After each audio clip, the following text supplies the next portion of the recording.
बड़ा शांत रीजन था, है ना। सबसे पहले एक बात सुनिएगा, ये जो किला घूमने वाले हैं, इस किले के बारे में ऐसा लिखा गया है कि एशिया का सबसे बड़ा किला चित्तौड़गढ़ का किला। एशिया में कोई किला नहीं है। 13 किलोमीटर की बाउंड्री में पूरा किला बना हुआ है और 700 एकड़ जमीन के अंदर। इसीलिए इस किले के ऊपर अपने मेवाड़ में कहावत कहते हैं कि गढ़ में गढ़ चित्तौड़गढ़, बाकी सब गढ़ैया, ताल में ताल भोपाल ताल, बाकी सब तलैया, रानी में रानी पद्मनी, बाकी सब रनैया। इसी मेवाड़ की कहावत है। जहाँ अपनी बस खड़ी वहां से भी अपन लोग ऑटो में बैठे तो ऑटो को इस किले के अंदर आने के लिए 7 दरवाजे पार किए अपन ऐसे घूम में, और घूम के 7 दरवाजे पार करके किले के टॉप पे आए हैं। तो जमीन से 600 फीट की ऊंचाई पे भी अपन लोग खड़े हैं और बॉम्बे सी लेवल से इसकी ऊंचाई बनती है 1850 की।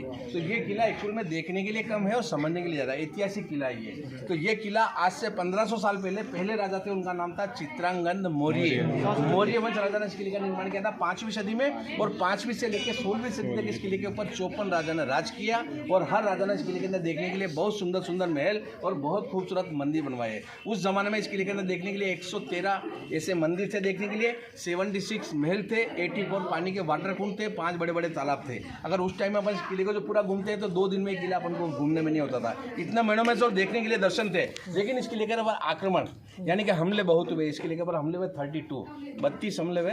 32 हमले में से सारे हमले यहाँ के राजा लोग जीत गए, लेकिन 3 हमले यहाँ के राजा लोग हारे। और 3 बार जब यहाँ के राजा लोग हारे तो 3 बार यहाँ पे जोहर आग के अंदर जलाया गया। तो पहला जोहर जलाया गया था सन 1303 और दिल्ली के सुल्तान थे अलाउद्दीन खिलजी, उन्होंने इस किले के ऊपर हमला किया था यहाँ की महारानी पद्मिनी को जीतने के लिए। तो यहाँ के हजारों सैनिक लड़ाई में खत्म हो गए और रानी ने अपनी इज्जत बचाने के लिए 16,000 रानी के साथ 40 फीट गहरा कुआं था, उस कुएं के अंदर चंदन की लकड़ी जला के अग्निकुंड बनाया। उस अग्निकुंड के अंदर सबसे पहले रानी पद्मिनी कूदी, उसके बाद एक के बाद करके 16,000 रानियां जल के खत्म हो गई। वो पहला जोहर रानी पद्मिनी ने किया। सेकंड हमला गुजरात के बहादुर शाह जफर 1534 में फिर हमला करते हैं। उस टाइम पे रानी होती है यहाँ की कर्णावती।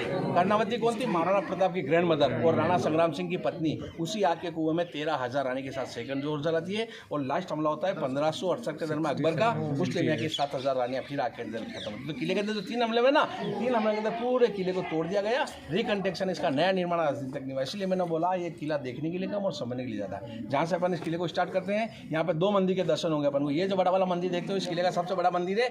इस मंदिर का नाम है अभी प्रेजेंट टाइम में कुंभ श्याम मंदिर, लेकिन ये मंदिर पहले ओरिजिनल में विष्णु भगवान का मंदिर था। जब अलाउद्दीन खिलजी ने हमला किया ये मंदिर पूरा टूट चुका था। फिर 14वीं सदी में यहाँ के राजा बने राणा कुंभा।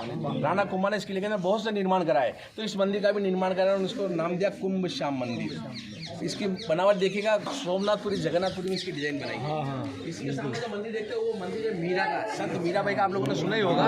ऐसा कहते हैं मीरा के बारे में, मीरा मारवाड़ की रहने वाली थी और यहाँ पर उसका शादी हुआ था। ये मीरा का ससुराल था और मीरा के पति का नाम था भोजराज। जब मीरा को यहाँ लेके आया रहने के लिए, उनको महल दिया, लेकिन मीरा ने एक डिमांड किया कि मैं बचपन से कृष्ण की पूजा करती हूँ, मेरे को एक मंदिर बनवाइए, उसमें अपना गिरधर गोपाल की पूजा करूंगी। उनके पति भोजराज ने ये मंदिर बनवा के दिया। इसी मंदिर में मीरा सुबह और शाम अपने भगवान की पूजा करती थी, बाकी टाइम अपने महल में रहती थी। लेकिन मीरा के साथ क्या होता है कि 10 वर्षों के अंदर उनके पति भोजराज की नेचुरल डेथ हो जाती है। उनकी डेथ होने के बाद मीरा महल छोड़ के सीधे मंदिर पहुंचती और यहाँ पे साधु संतों के बीच में बैठ के भजन कीर्तन नाच गाना यहाँ करती थी। जब तक उनके पति जिंदा थे उनको मना करने वाला कोई नहीं था, लेकिन उनके पति की डेथ होने के बाद यहाँ की राजगद्दी के ऊपर मीरा के ही देवर थे, उनका नाम था विक्रमादित्य। जब वो यहाँ के राजा बने तो अपने भाभी जी को बोलते थे आप यहाँ की बहू रानी है, थोड़ा घूंघट में रहिए, साधु संतों के बिना घूंघट की नाचती हमको अच्छा नहीं लगता। मीरा को काफी समझाया, लेकिन मीरा के तो एक ही दिमाग में था, उन्होंने ये बोला मेरे तो गिरधर गोपाल, दूसरा ना कोई। जब मीरा उनकी बात नहीं मानती तो इसी मंदिर में मीरा को मारने के लिए जहर दिया जाता है। उनके देवर बोलते हैं तुमको भगवान पे इतना भरोसा है, ये जहर पी लीजिए। मीरा इसी मंदिर में जहर अपने हाथ में लेके और बोलती है हरे रामा हरे कृष्णा करते जहर पीती है। तो मीरा की भक्ति में इतनी शक्ति होती है कि जहर भी नेचुरल अमृत बन गया। फिर मीरा नहीं मरी तो उनके देवर ने सोचा कि पॉइजन से खत्म नहीं, तो उनको दूसरे तरीके से खत्म किया था। तो उन्होंने दूसरा तरीका ये अपनाया कि सुबह भगवान पर चढ़ने के लिए जो फूलों की माला जाती है, उस माला की निकाल के उसकी जगह सांप को बिठाया। मीरा ने पूजा के टाइम पे पिटारे का ढक्कन खोला, देखा सांप है, अपने भगवान का नाम लेकर सांप को उठा के गले में डाला। इसी मंदिर में अपनी भक्ति द्वारा नेचुरल फूलों की माला बन गया। फिर मीरा यहाँ से परेशान हुई, अपने दुखों से छुटकारा पाने के लिए मीरा चित्तौड़ छोड़ देती है और छोड़ते वक्त यहाँ से ओरिजिनल जो कृष्ण भगवान की मूर्ति थी अपने साथ लेके यहाँ से पैदल होती हुई गुजरात द्वारका चली गई। और वहाँ पे ऐसा गया कि मीरा और मूर्ति दोनों मंदिर में गए, अंदर से गेट लगाया। कुछ टाइम का जब गेट खोला उसके अंदर मीरा नहीं मिली।